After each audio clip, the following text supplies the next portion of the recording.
Pour nous rejoindre en studio. Studio à commercial cube.radio. Appelez ou textez. 187 Cube Radio. 1877-827-2346.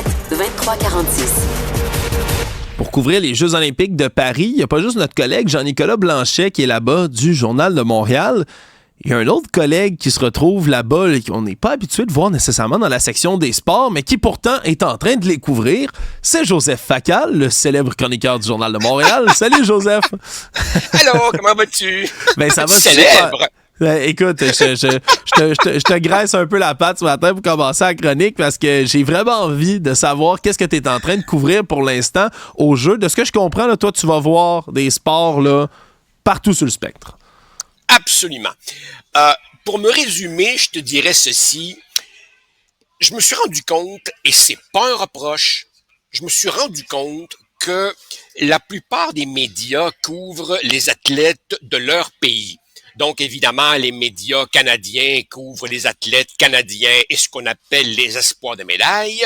Les Américains s'intéressent aux Américains, les Français s'intéressent aux Français, et ainsi de suite. Et moi, j'avais le goût d'offrir une couverture médiatique, si tu veux, différente, un peu décalée. Donc, je m'intéresse plutôt au sport méconnu et je m'intéresse aux athlètes au parcours étrange, qu'ils viennent de la Tanzanie, de la Corée ou du Zimbabwe. Alors évidemment, j'ai couvert le badminton, l'escrime, la lutte, la boxe, le tennis, le ping-pong, l'athlétisme, le handball, le water polo, le volleyball, le beach volleyball, et je pourrais te parler des filles du beach volleyball pendant une après-midi entière. Mais je me suis rendu compte d'une chose. Quand tu as une panse de journaliste gratis qui te permet de rentrer dans tous les sports et il y a des centaines d'épreuves, t'es comme un enfant dans un magasin de bonbons. T'as le goût de goûter à tout, puis tu te garoches.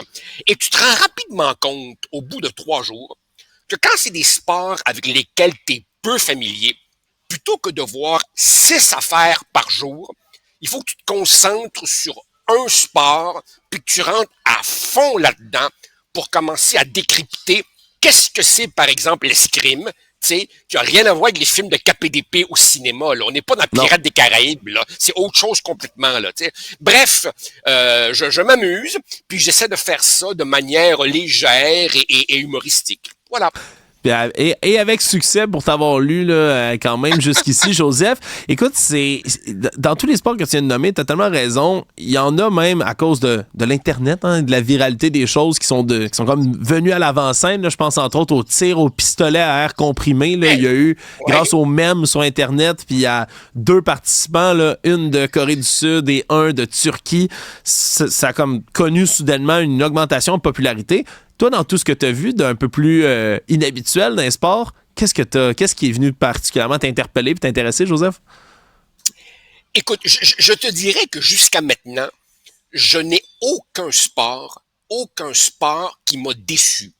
Parce que même si c'est un sport avec lequel je suis peu familier, le niveau de ces athlètes est exceptionnel. Ils seraient pas ici s'ils étaient pas exceptionnels.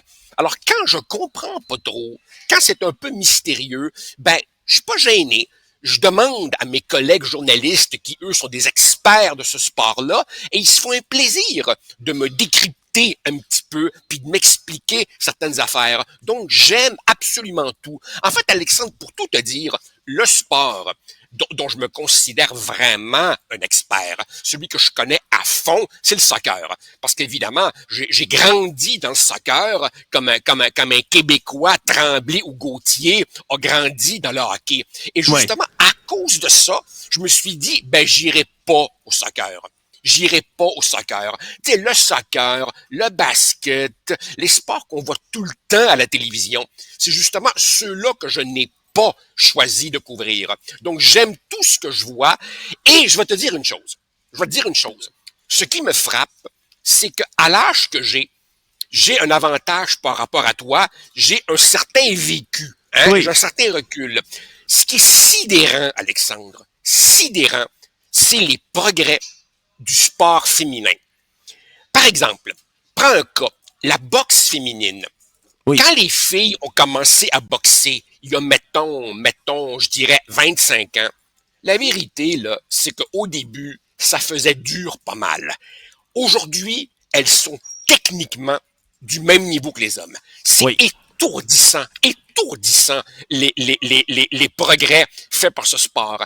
Et tu sais, il y a quelques années, par exemple, on voyait certaines compétitions féminines, les gradins étaient pas trop remplis.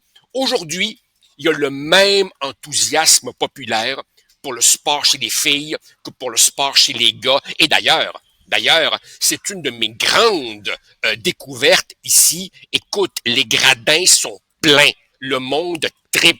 Même les Français, Dieu sait qu'ils peuvent être chialeux, les Français n'arrivent pas à chialer.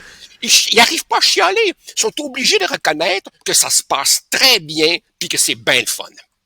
Écoute, moi, il y a un sport en particulier, tu l'as comme nommé tantôt, Joseph, que je t'avoue que j'ai toujours rêvé d'en voir à ce niveau de compétition-là. Le tennis de table, là, le bon vieux ping-pong, à regarder en direct. Si tu peux le décrire pour ceux qui n'ont jamais vu des vidéos de professionnels qui jouent au ping-pong, là, pour vrai, écoute, c'est alien comme vision. C'est tellement spécial, hein?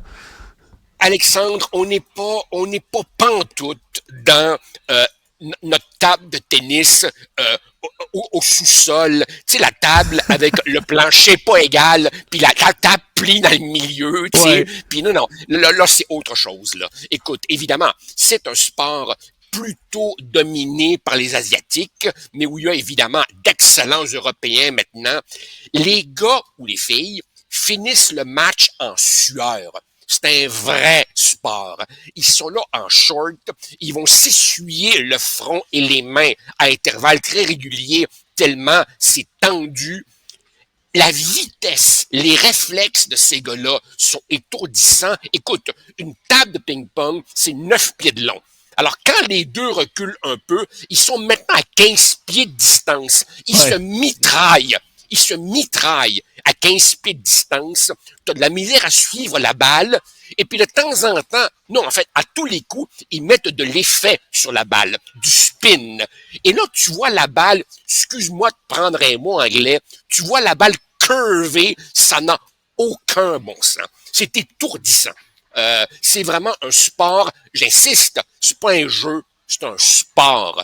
Le tennis de table, c'est magique. Je suis content de t'entendre dire ça parce que pour en avoir regardé, là, vraiment, jamais en direct, mais toujours dans des vidéos comme celle-là, comme tu le dis, c'est un échange là absolument ahurissant, étourdissant. C'est un sport, il y a des gens qui essaient d'enlever les lettres de noblesse comme ça au ping-pong, au tennis de table, c'est un sport de salon. Non, vraiment pas. Puis c'est des occasions comme ça aux Olympiques qu'on en découvre. Vas-y. Ah ouais. Et je vais te dire une chose aussi. Ces Jeux de Paris sont pleins de petites choses charmantes. Je reviendrai pas sur la controverse autour de la cérémonie d'ouverture, les drag queens, les statues woke ou pas, mais une fois que tu rentres dans les Jeux, beaucoup de gens se demandaient, est-ce que au nom de l'ouverture et de la diversité de bien belles choses, est-ce qu'on allait quand même retrouver la France traditionnelle? Alexandre, ce qui est fantastique, c'est la bande-son des Jeux. Quand tu es sur les sites de compétition, entre deux performances, au moment où tu t'y attends le moins, boum, Edith Piaf, boum, Johnny Hallyday, boum, Aznavour, boum, Joe Dassin. Là, ils partent avec « Wow, Champs-Élysées ». Ça, c'est vraiment la France profonde qui trouve le moyen, tout en étant ouverte et accueillante. On retrouve aussi les classiques de la chanson française qu'on met vraiment à profusion. Alors, à un moment donné, t'es dans AC/DC, du rock lourd, sale, puis l'instant d'après, c'est Aznavour, emmenez-moi. Et c'est vraiment absolument charmant. Absolument charmant. Mais je suis vraiment content de l'entendre de ce côté-là. Joseph, avant qu'on se laisse, là, les prochains sur ta liste, là, qu'est-ce que tu t'en vas voir? Qu'est-ce que tu vas couvrir? Alors, aujourd'hui, je suis à la lutte et tout le monde attend la finale chez les super lourds, 130 kilos et plus. Donc là, on parle des monstres d'à peu près 290 livres. Et un Cubain qui s'appelle Mijaín López Núñez. Alors, je te résume ça. Le gars est médaillé d'or en 2008, médaillé d'or en 2012, médaillé d'or en 2016, médaillé d'or en 2021. Wow. Il fait encore la finale ce soir. Il a 41 ans et il dit, c'est mon dernier combat, je prends ma retraite. Donc, le gars est un mythe. Le gars est une légende vivante dans son sport. Tu sais, s'il y avait un Mont Rushmore, là, tu sais, la falaise, là, où on met les faces des présidents, là, s'il y avait un Mont Rushmore de la lutte, il serait là. Alors, évidemment, tout le monde attend le seigneur de la lutte ce soir-là. Je veux absolument voir ça. Ben c'est sûr, c'est un événement historique. Comme tu le dis, en plus, s'il prend sa retraite, là, tu risques peut-être de le voir gagner sa dernière médaille. Mais écoute, bonne lutte. Merci de nous avoir parlé, Joseph. C'est toujours un plaisir d'avoir ton avis là-dessus. Bons Jeux olympiques. Merci, salut, bye, bonne journée.